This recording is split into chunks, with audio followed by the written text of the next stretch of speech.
এখন আমরা দেখবো দিনাজপুর বোর্ড 2019-এর প্রশ্ন, যেটা কিনা যোগজীকরণ চ্যাপ্টার থেকে। আচ্ছা, ক নাম্বারে আমাকে বলা হয়েছে integration of ln x⁴ dx নির্ণয় করো, বা এখান থেকে এটাকে লেখা যেতে পারে যে ln x⁴ ইন্টু 1, কোনো সমস্যা নেই লিখলে dx। আচ্ছা, এখন আমরা যেটা করব, এটাকে আমরা ইউ ধরবো এবং এটাকে ধরবো ভি। সো ওই হিসেবে আমরা ইউভি ইন্টিগ্রেশনটা করব।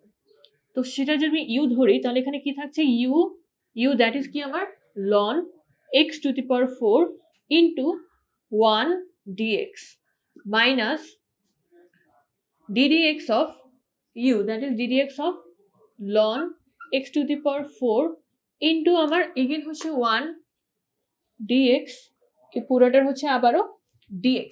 এরপর আমরা যেটা পাচ্ছি 1 কে ইন্টিগ্রেট করলে আমরা কি পাবো, শুধু পাবো x। তাহলে কি থাকছে আমার x ln x⁴, এখানে ddx of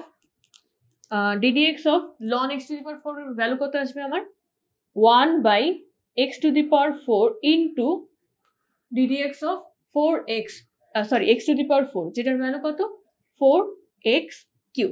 এখানে 1 কে ইন্টিগ্রেট করলে আমরা ভ্যালু কত পাচ্ছি শুধু x, ঠিক আছে। এই পুরোটার হচ্ছে কি আবারও dx, ঠিক আছে। বা এখান থেকে আমরা লিখতে পারি যে x ln x⁴ মাইনাস, আচ্ছা এখানে কিন্তু শুধু 4 থাকে, ঠিক আছে, 4 ইন্টু আমার 1 dx থাকে।